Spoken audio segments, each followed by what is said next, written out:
नमस्कार, मैं हूं अंकुर और आप देख रहे हैं सत्यहिंदी.com। आइए एक नजर डाल लेते हैं अब तक की सुर्खियों पर। भारत में एक दिन में 9,304 नए कोरोना के मामले आए हैं, जो एक दिन में अब तक के सबसे ज्यादा मामले हैं। इसके अलावा 260 लोगों की मौत हुई है, जिसके बाद कुल संक्रमितों की संख्या 2,16,919 हो गई है, जिनमें से 1,04,106 लोग ठीक हो चुके हैं और 6,075 लोगों की मौत हो चुकी है। फिलहाल 1,06,737 सक्रिय केस हैं। देश के सबसे ज्यादा कोरोना के मामले महाराष्ट्र में हैं। यहाँ कुल संक्रमितों की संख्या 74,860 हो गई है, जिनमें से 32,329 लोग ठीक हो चुके हैं और 2,587 लोगों की मौत हो चुकी है। फिलहाल 39,944 सक्रिय मामले हैं।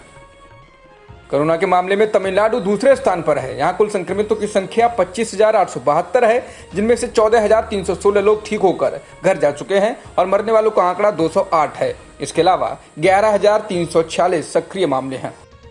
दिल्ली में कोरोना वायरस के मामले 23,645 हो गए हैं और मरने वालों की संख्या 606 है। इसके अलावा अब तक 9,542 लोग ठीक हो चुके हैं और सक्रिय मामले 13,497 हैं। गुजरात में संक्रमितों की संख्या 18,100 हो गई है और 1,122 लोगों की मौत हो चुकी है। इसके अलावा 12,212 लोग ठीक हो चुके हैं और सक्रिय मामले 4,766 हैं। विश्व स्वास्थ्य संगठन ने हाइड्रोक्सीक्लोरोक्वीन के क्लिनिकल ट्रायल को एक सप्ताह के अंतराल के बाद फिर से अनुमति दे दी है।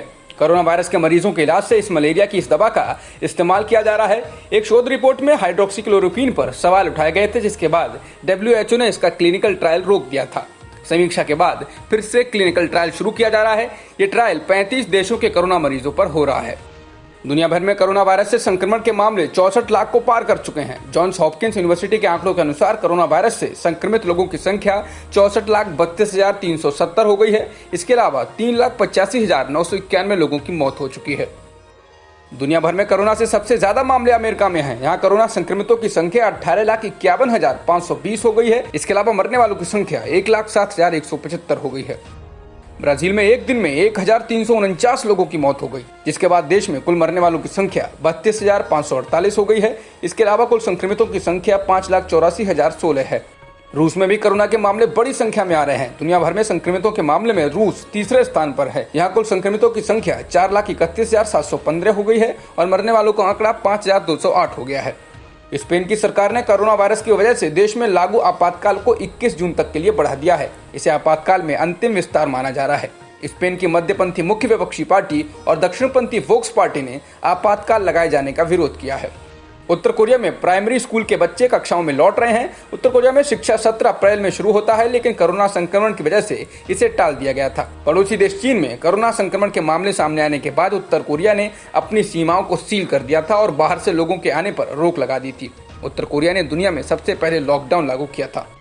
कम से कम 2 अमेरिकी सीनेटरों ने कहा है कि चीन ने विश्व स्वास्थ्य संगठन से कोरोना वायरस संक्रमण से जुड़ी जानकारी छुपाई। उनका कहना है कि अगर ये जानकारी समय रहते सामने आती तो महामारी की यह स्थिति ना होती। हालांकि चीन ने इन आरोपों को ये कहते हुए खारिज किया है कि उसने जानकारी साझा करने में कोई देरी नहीं की। चीन ने कहा है कि उसकी सरकार ने पारदर्शी तरीके से इस मसले पर कार्रवाई की थी। अब तक की खबरों में इतना ही। बाकी खबरों के लिए बने रहिए सत्यहिंदी.com के साथ।